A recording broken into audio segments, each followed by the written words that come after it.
After a long day's work, I like to sit back with a nice, fresh, home-cooked meal. And that's why I'm happy for our sponsor, HelloFresh. With HelloFresh, you have many recipes that can deliver right to your door without all the hassle of going to the grocery store and picking all that stuff out yourself. That's enough food to get us to Tahiti, Arthur. We can go to Tahiti with this, Dutch. They got any recipes with mangoes? They got all sorts of ingredients, Dutch, to fit all sorts. God damn it, now we're doing this, I guess. HelloFresh fits all sorts of dietary restrictions, whether you're vegan, pescatarian, vegetarian, normal. They can help you. I'm normal. I like meat. Did you tell them how normal you are, Arthur? I'm telling them how normal I am. I wish this was going on a Red Dead video. I could talk about that something fierce. I think we're talking about something else, though. Something about a cartoon man. His name's Oswald the Lucky Rabbit, Arthur. You show him some respect. Oswald the Lucky Rabbit. Well, I'll tell you what. Any rabbit ends up on HelloFresh's menu could be so lucky. Because HelloFresh's chef-crafted recipes will be fitting right in your gut and fueling you for a day to come. This is chicken. I like chicken. I like mangoes. I bet they got mangoes too, Dutch. This is going way off the rails. Not that I had a plan when I sat down for this, but... You know what else went way off the rails? That train that we robbed. Yeah, them trains get robbed like back in the early days when... Remember when we did those crimes? I remember all the crimes. You don't do crimes. You can get a free knife. You don't need to steal no knives. Get your freeze-willing 4-star chef's knife on your third box. $144.99 value. Plus 10 free meals on your first box shipped free. With code BENTOFM. Make sure to use my code to get this deal before supplies run out. Offer valid while supplies last. Link above will automatically opt you into HelloFresh's best active offer if redeeming after the activation window. Thank you, HelloFresh, for sponsoring this nonsense. Giving us money to get to Tahiti. Giving that Tahiti money. Hello, and welcome to what we're going to call the info dumpster. We're being informed. Dumpily. One of us is going to info dump about something we think is fascinating. Why? Autism. Are you autism? Tell us in the comments below. We all we know most of you are. How much plastic do you have in your brains? Plastic thing. We don't know the plastic thing's anything. They tried to diagnose me 4 times as a child, and I only learned a couple years ago. I didn't go to the doctor enough as a child to be diagnosed. I was diagnosed with ADD in like the 3rd grade, but I know there's something else there. Yeah. One time, like 5 years ago, we were having a conversation where I was like, yeah, no, I've had similar like things with you where like I have trouble talking to people. And I just sort of like had to learn how to put on a face for other people. I didn't figure out for another like 4 years that I was autistic. Oh, I love my collection of masks. My collection of masks is fantastic. Just describing masking and being like, oh, that can't be me because I do this. Social media really helped in understanding. Oh, for sure. That's it. What are we learning about? Well, today... what's in that dumpster there? Let's look inside. What's that? That's a little cartoon rabbit. Yeah, I'm a big old hungry bear. I want to learn, like, dig into this dumpster. Yeah, there's a little cartoon rabbit inside that dumpster, that info dumpster. We're going to learn about that one time the Walt Disney Company sold a man for a cartoon rabbit. Okay. A real thing that happened in real life. I see. So firstly, we're going to have to learn about sports. Okay. I'm sorry. We got to talk a bit about sports. Stefan, I trusted you. Because in 1996, Disney made the first of what would eventually be many huge acquisitions. Capital Cities / ABC Incorporated. Mm-hmm. Now, this gave them access to many assets, but by far the most lucrative was ESPN, a huge sports platform. It's where everybody was watching the sports if it wasn't on public access. Or at least the sports commentary. Yeah, like you got some stuff on public access TV, but ESPN was the only sports channel that you really watched. Yeah, ESPN would contain like the highlights of all the games. Of the sports people watch. Yeah. Like, the sports people care about, like basketball, football, and all that shit. I mainly ran cross country, so I didn't have to learn how ball sports worked. I just ran. Because you weren't that much of a jock. Yeah. I was a football and rugby guy until I started doing theater, and then I was a theater guy. Turns out you get fewer concussions in theater.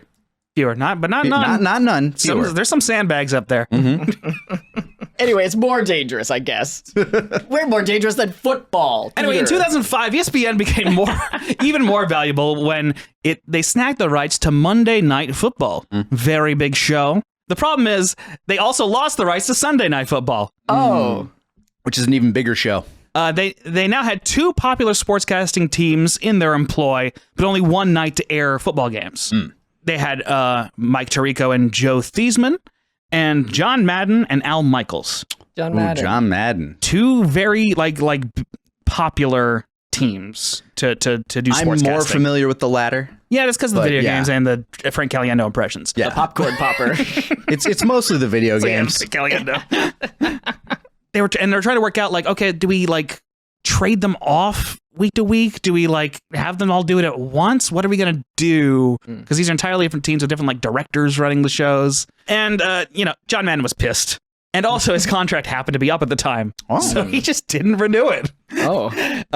He went to NBC Universal instead, since they had just acquired the rights to Sunday Night Football, the show that ESPN had just lost. And his partner in sportscasting, Al Michaels, obviously wanted out of his contract as well, so he can go work with Madden at NBC. Also, I love the picture you got of Madden here. Like, it looks like he has a mousetrap freshly snapped on his dick or something. Yeah, I just looked up John Madden yelling, and I found him when he was a coach, which is usually the time when people yell the most in their lives. Yeah.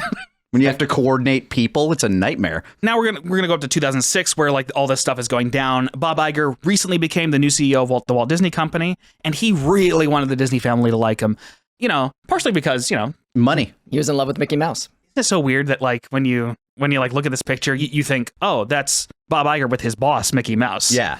And not, that's Bob Iger with his employee, the guy in the Mickey Mouse costume. Yeah, no, it's Mickey Mouse. Mickey's the boss. I guess They've so thoroughly sold it to us. Yeah. I guess there is a power dynamic there I didn't think about. Maybe it'd be unethical for them to date. Because like we reverse the power dynamic in our heads because that's Mickey Mouse. Yeah. Mickey Mouse, he wouldn't hurt We anyone. don't think that it's a guy in a costume. When you put on the mouse head, you're in charge. And he's always been nice to me. They didn't care who I was until I put on the Mickey Mouse costume. Nobody cared until I put on the ears. Anyway, a major reason he would really want the Disney family to like him is that Roy E. Disney, Walt Disney's nephew, had just successfully led a campaign to oust Michael Eisner. Michael Eisner, he had become CEO because Roy Disney hated Michael Eisner and what he was doing. Which is crazy, because wasn't Eisner like, him and Katzenberg were like the Disney Renaissance guys, weren't they? Yeah, but Katzenberg was actually a pretty short stint at Disney. Yeah, he left to form DreamWorks, so. Because he was an asshole and still is. And Eisner was also doing the era of directed like DVD and VHS movies and stuff. Because and rentals were going to be like the next big thing. Yeah, and Roy Disney he felt Eisner was tarnishing the creative reputation of Disney. And that mattered to him. And so Eisner wanted to be liked by them. So when George Bodenheimer called him about Al Michaels going to NBC and Universal, Iger had a plan. I'll build a bomb And kill Roy E. Disney. No, Roy Disney didn't die until 3 years later. By a bomb, mysteriously. Bodenheimer/Barbie. Which one did you like better? So Bob Iger was like, hey, they can have Al Michaels if they give us Oswald the Lucky Rabbit. To which George said, who the fuck is Oswald the Lucky Rabbit? He didn't say he said that, but that's me paraphrasing what it feels like, I think. Look, man, if they didn't make this deal, we would never have gotten Epic Mickey. And this is all based on a story that George Bodenheimer told himself, by the way, like in an article on ESPN. Anyway, 78 years earlier, Oswald the Lucky Rabbit was a successful animated character created in 1927 by Walt Disney and Ub Iwerks for Universal Studios. What an unfortunate name, Ub. Man, you look at the little guy. He's smoking cigars like a fluffy little bad boy. Like he's he's winking at you. And he's kind of the track. He looks confident. Maybe that cigar's not just a cigar. He just seems confident. And how lucky can confidence is attractive. Yeah. Lucky enough not to get lung cancer.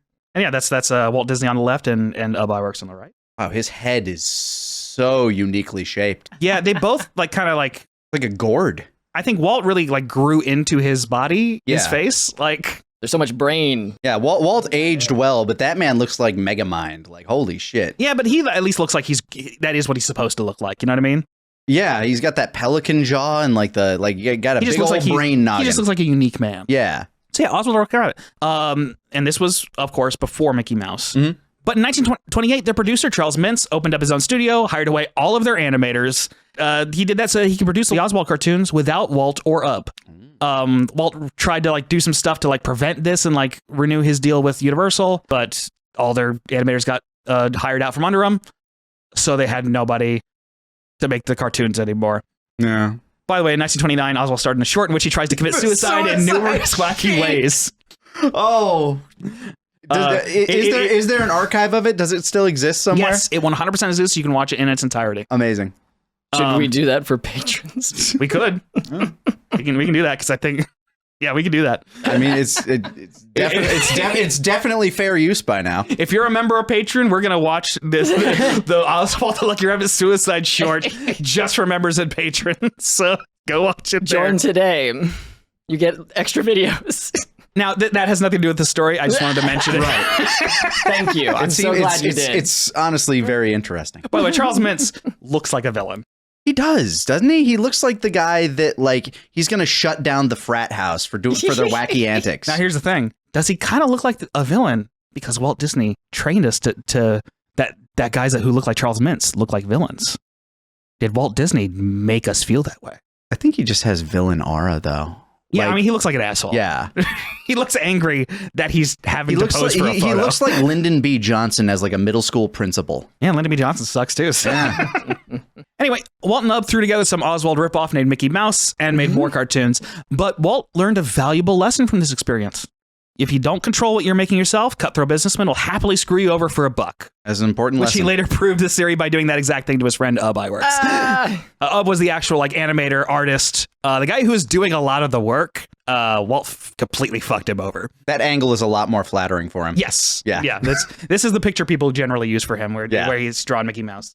Did I tell you that my stepdad's company was taken over when I was 14 because he was the one who made the company, and then we were on a vacation in not America, and while we were gone, the two businessmen stole the business from him. Yeah, it'll happen. It happens all the time if you don't have like your own. If you don't have like the right paperwork in place. Yeah, it's crazy. Don't trust businessmen. Mm-hmm. Like genuinely, I never trust a suit. Never trust a suit. I'm saying that like in all earnestness. Or a guy in a weird gray hoodie. Anyway, back to 2006. NBC Universal didn't give a shit about Oswald. They hadn't made shit with him for a long time, and they probably didn't even know they had the rights to him.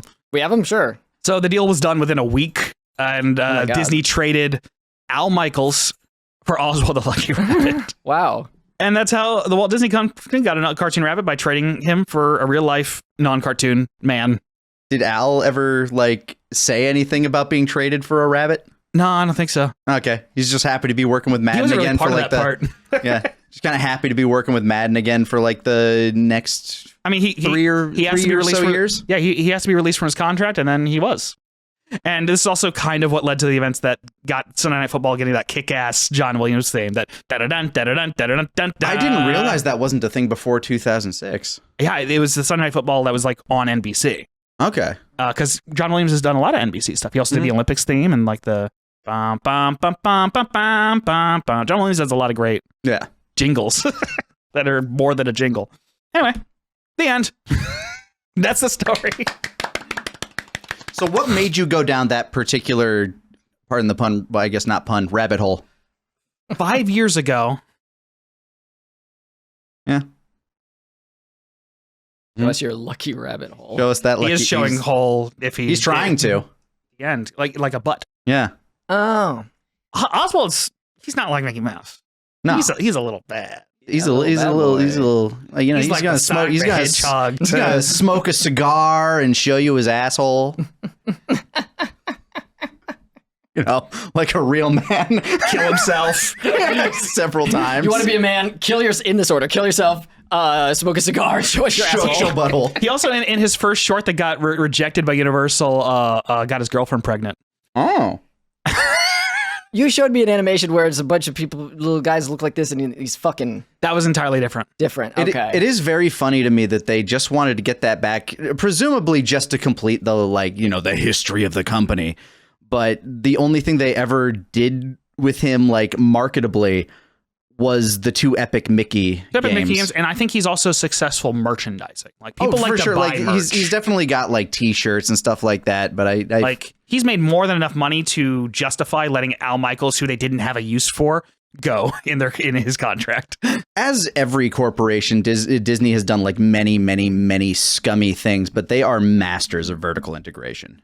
In terms of like how they, particularly Bob Iger, for better or worse. Yeah. But how did I get down this rabbit hole? Is what you asked a few minutes ago.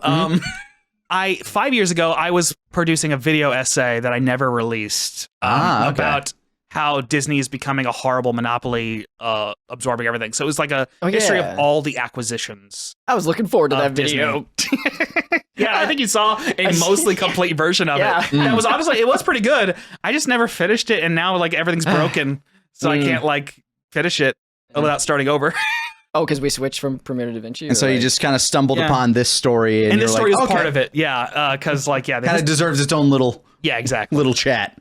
Because like it was one of the wilder facts I ran into in looking into all this stuff. Since I made that video, I predicted, and it turns out it's been true so far. Not that I could prove it. You know, Disney is holding off now on making any more acquisitions because they know they're in monopoly territory and they don't want to get broken up. Right now, it's probably safe as long as they don't piss people off. I mean, antitrust laws are a joke in general right now. They are. Like, there are like 5 companies or something. Yeah, no, it's a problem. We need to break up a whole lot of entertainment companies and companies in general. We need to just start making them different companies. Nice little fresh start before the collapse of Rome. Yeah, we need a new Paramount Accords. But yeah, any other go ahead. Q&A, whatever you want. What's Oswald's girlfriend? Probably a rabbit. Is it Jessica Rabbit? No. Oh. This was 1927. We hadn't gotten to that era of like Betty Boop was the sexiest cartoon they had back then. Yeah, and you know what? She is an example though of someone who dates an animal character because she had her little boyfriend named Bimbo, who is a pug. Yeah. They might have fucked. He might have fucked Betty Boop. Doggy style.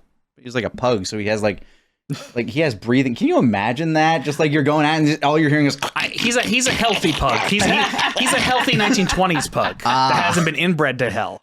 I was also saying that I thought that Oswald fucked Betty Boop. I mean, look, both are public domain. You can do whatever you want. You can do whatever you want with them. Betty Boop just became public domain. You can do whatever you want with Popeye, Betty Boop, Dracula. You can get the whole crew together. You can't do whatever you want. You can't have stuff that's from later stuff that's not in the public domain. But I feel like most of their stuff though. No, Betty Boop just hit public domain. Right? And all of Oswald I think might be public domain. Kind of has to be. Close to all of it. So you can make a crazy black and white orgy cartoon. Crazy. Fan fiction. And that's what the people want. I mean, fun fact, there's nothing stopping us from inserting Dracula into every video. Yeah. We can do that. We can do that with Tarzan, too. Yeah, I mean, basically anything Edgar Rice Burroughs, I think. Mm-hmm. Wow, our friend Dracula is here to watch the Oswald kill yourself video with us. Isn't that crazy? That's crazy. Boy. That was the first info dumpster. Just talking about things that we think are interesting. You two can do that, too, if you want. There are things that I find interesting. That you'd love to just sort of turn into a slideshow and show us. Yeah, just vibe out to. I started making one a month ago, so maybe I'll. I mean, I had fun making that slideshow for that Toy Story pitch. So yeah. I just want to make. Clearly, I had fun making the slideshow. Yeah. You're also a lot better at it than I am. But I'm also using Canva, which gives you. I'm not using the AI shit. I'm just using not like generating anything. I was just using like Google Docs' photos. You were doxing? I was doxing myself. What are you into? What are you into? What would you info dump to your friends if they would let you? Let us know in the comments below. Let us know if you like this. If you want to see more stuff like this, or just talking about niche, stupid shit. We're just trying to figure out what exactly we're just having fun here.